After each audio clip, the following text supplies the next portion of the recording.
your name and what seat are you running for? Pat Kelley. I'm running for First Ward City Council. All right. So tell us a little bit about yourself and why you are running for City Council. I'm running for City Council because I have some very specific goals. I'd like to see an affordable housing policy. I would like to see community-wide or department-wide community policing. And I'd like to see more citizen engagement. For the past 20 years, I've been working in the Ridgeway neighborhood, which is between Providence and Jefferson, Business Loop, and Sexton.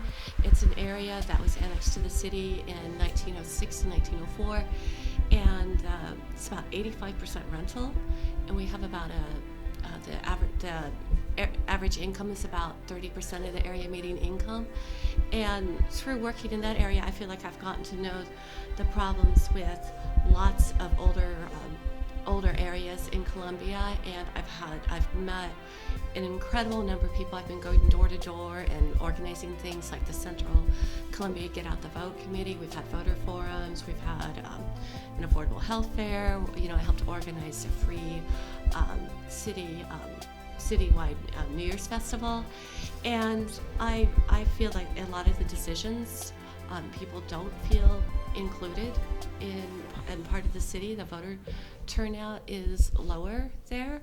In fact, this is a nonpartisan event. We're having an event on Sunday afternoon to start working on increasing voter turnout. And I feel with my experience, I am able to increase citizen engagement and to encourage everybody in the city to feel like this is our city. And that's something I feel very strongly that I want to work for. Last year at the Mayor's Appreciation Breakfast, the Columbia Chamber released a local agenda that contained priorities for the year. What are your priorities and what do you want to accomplish? One of my biggest priorities is affordable housing. I think there are all kinds of aspects of affordable housing. One of them, as I mentioned, is preserving the historic and existing affordable housing in Central Columbia neighborhoods. Every year we lose a number of houses that haven't been maintained. They've been rentals, they've been neglected, and we have houses that were empty, more and more empty lots every year. That's a great form of affordable housing that we don't look at often. But then there's also a lot of affordable housing needs. I was on the Community Land Trust Steering Committee, and that's a way to help people into new home ownership that is a little more affordable.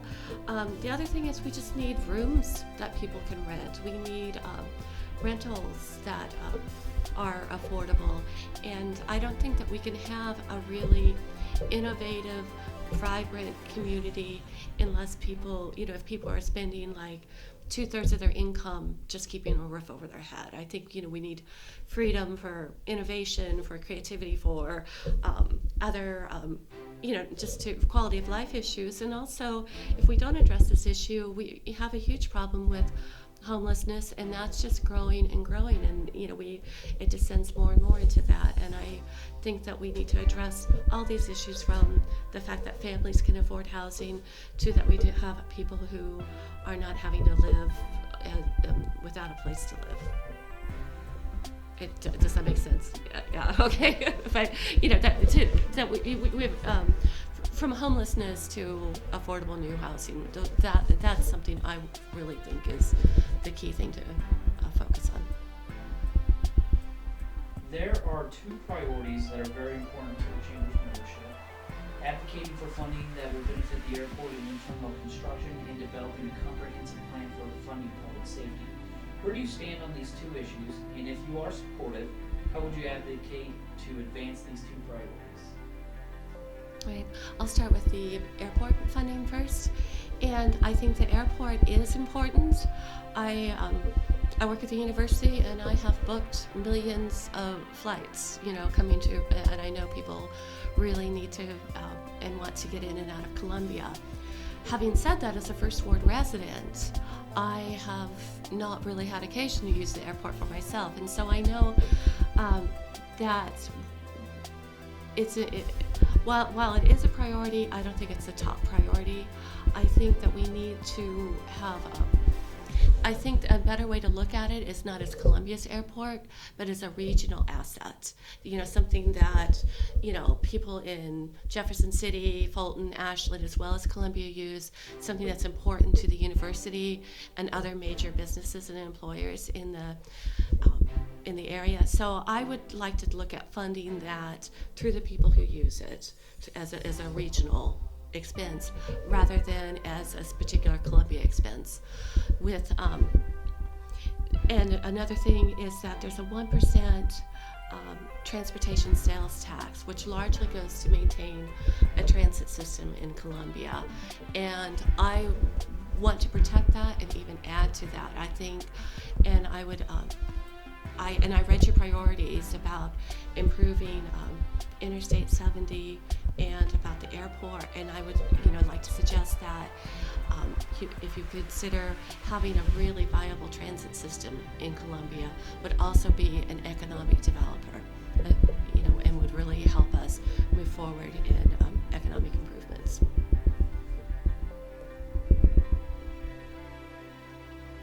Tell us one thing the general public might not know about.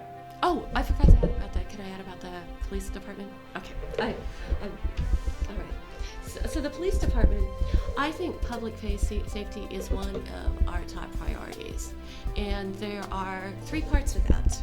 There's one is, funding that is how are we going to maintain what we already have?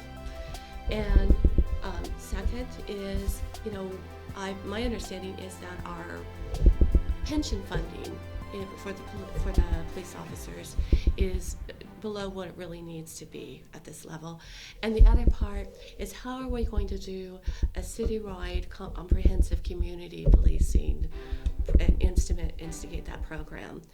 And one of the things I think it's a very valuable service, and maybe that we shouldn't be funded just out of declining sales tax revenues, that we could look at property taxes. I think the proper group to really review that would be the Finance Advisory and Accounting Committee, and to look at those types of options.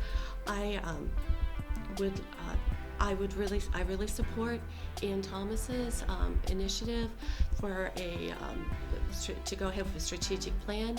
I think that we can do this, and we need to do this, to have a community-wide community policing department that is based on a strategic plan developed by citizens and police working together. I think that focusing on that would solve a lot of our Central Columbia issues, and would solve a lot of crime issues throughout the city. Okay, and now two things, something people don't know about me. Tell us one thing the general public might not know about. Well, since I've been running for this office, I've been able to talk a lot about working in the neighborhood associations and boards and commissions, but one thing I never get to talk about is being a member of the Jane Austen Society. And that's a really nice group that meets and talks about Jane Austen and things having to do with her time that's local. And actually, for me, just about any 19th century literary, writer is just something that I am crazy about, from Jane Austen to Elizabeth Gaskell to Charlotte Bronte. And if I can't find the books in actual print, I'm reading them on Project Gutenberg. In closing, tell us why the voters should support you.